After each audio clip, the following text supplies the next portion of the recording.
So let's move on to something you could say a little bit more exciting and different. And that is, of course, in the new portraits of King Felipe and Queen Letizia of Spain that were done by Annie Leibovitz, the famed photographer. She's also taken pictures of Her Majesty Queen Elizabeth II. So these are kind of interesting ones. So we have them here. So I would not say I'm a great photographer by any stretch of the imagination, but I'm somewhat a budding photographer. So I don't totally get the pictures, to be honest. I think you can't maybe totally tell here, but Felipe is very much in shadow. There's a little bit more light here for Letizia. I feel like the background is very busy. And although they look great, I feel like it's a bit different as well. These aren't great resolutions because there is a video. So let's try to watch a little bit of the video here because they did make sort of an official presentation of them. The king and queen, though, were not there for the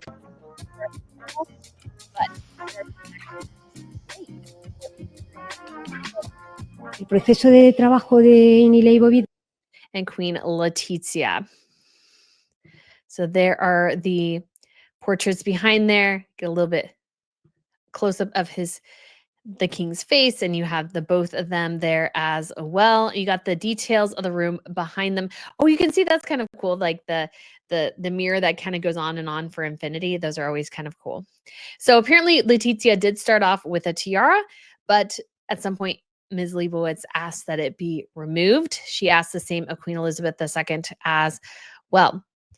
So, and these pictures cost 137,000 euros and were originally taken in, I actually believe it was February, but they'll be on display until March 29th as part of an exhibition called The Tyranny of Kronos.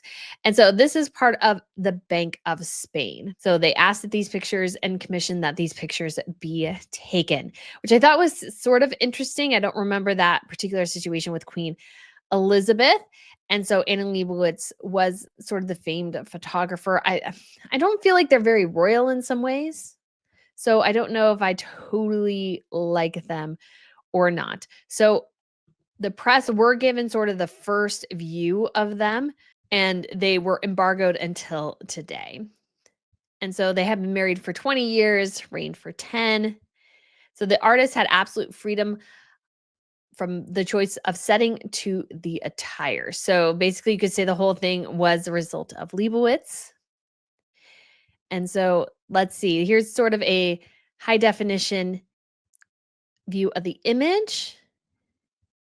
And so Letizia, very interestingly, she actually is wearing a full-on vintage Balenciaga piece. The dress is vintage Balenciaga, and so is the cape here. I want to see if they have a little bit more. Can't remember quite the room they were in off the top of my head. I'm hoping maybe it shares it there, but it doesn't look like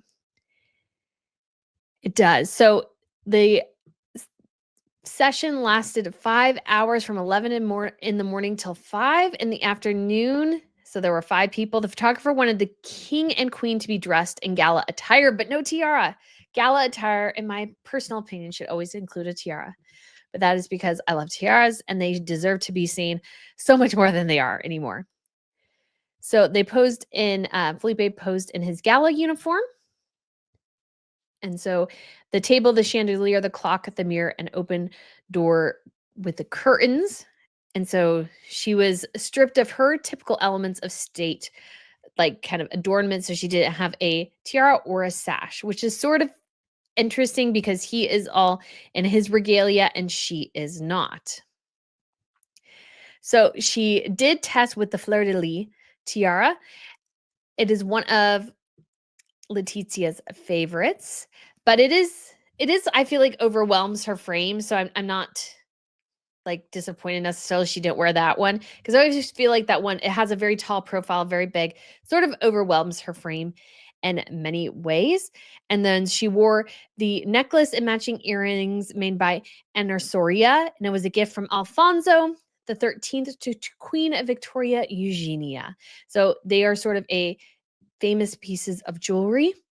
And Letizia wears them quite frequently. I would say, especially the earrings are one of her more substantial pieces. And so they're in a room built during the reign of Charles III. So they decided on the Salon de Gasparni. So probably pronounced that wrong, but let's see. And here is a close-up of King Felipe. So I do like the mirror going in the background, but I feel like the background is very busy. So, and he is too shadowed in my opinion. So guys, let me know what you think of these portraits. They're nice. Could they be better? Probably. So, yeah, I have definitely mixed feelings on them for sure, but definitely good to see some royals getting some wonderful attention, you could say. And so it's sort of an interesting, I wonder with all the chaos around obviously the recent floodings in Valencia. Now, they couldn't anticipate those because you can't anticipate weather phenomenon. But a couple of weeks afterwards, is it best to unveil these portraits? I don't know. That is something that would depend. Although I will say we did a whole piece on this for the Crown Report that King Felipe and Queen Letizia actually going out into the crowds and facing sort of the angry mob that was there with compassion and everything, I think really did them very much cemented their relationship with the people in a lot of ways that weren't before. So I think that's a pretty amazing. So glad to see them getting some recognition, some gorgeous pictures. And so, I mean, I don't have any plans to go to Spain, but if I could go to Spain and see those, that would be pretty nice.